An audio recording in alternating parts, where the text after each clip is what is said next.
love, family. I know in a previous video I spoke about the spirit of delay and the spirit of hindrance. Well, there's another spirit operating called the spirit of fear. And yes, I'm bold enough to get on here and confess that I suffer from the spirit of fear. I'll admit it does stem from, like early childhood abuse and other things that I've gone through in my life. But again, as I mentioned in a previous video, everything that you go through, either good or bad, it represents the duality of life, and it must happen.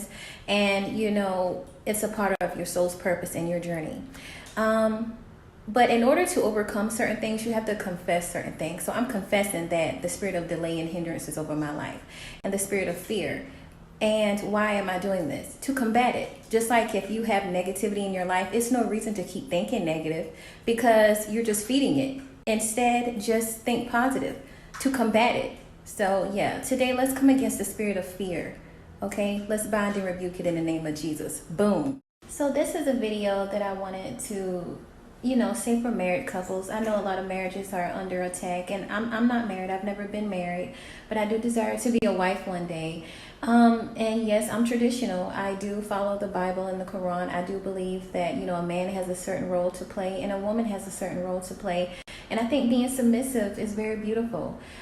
For the women out there who are having hard times in their marriages, and you may be dealing with infidelity and things like that, don't just give up. You can get on your knees, you can fast and pray for your husband.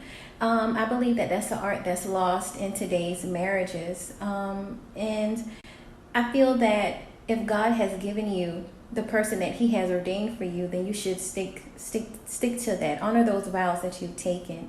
Yes, it's true that, sometimes people marry the wrong person, but it is what it is. But if you're married, work on it. Okay, so we all know that today's society promotes horror culture and thought culture, from the rap videos to the songs, the lyrics. It's very wicked, it's very demonic, and we know that it's rooted in Satanism because, of course, the enemy, the devil, the shaitan, he goes against everything that the Most High is for. So let's talk about the sacredness of the womb. It is a portal for life to pass through, and it is a very divine task that the Most High has given the female to do. And unfortunately, you have women who don't really value that. They brag about sleeping with different partners, multiple men, and it's nothing to brag about. For example, being a virgin is very sacred, especially for a woman. And a lot of people don't cherish that anymore. It's nothing to glorify knowing that you've had several penises inside of you. It's nothing to glorify. Let's combat that by, being holy.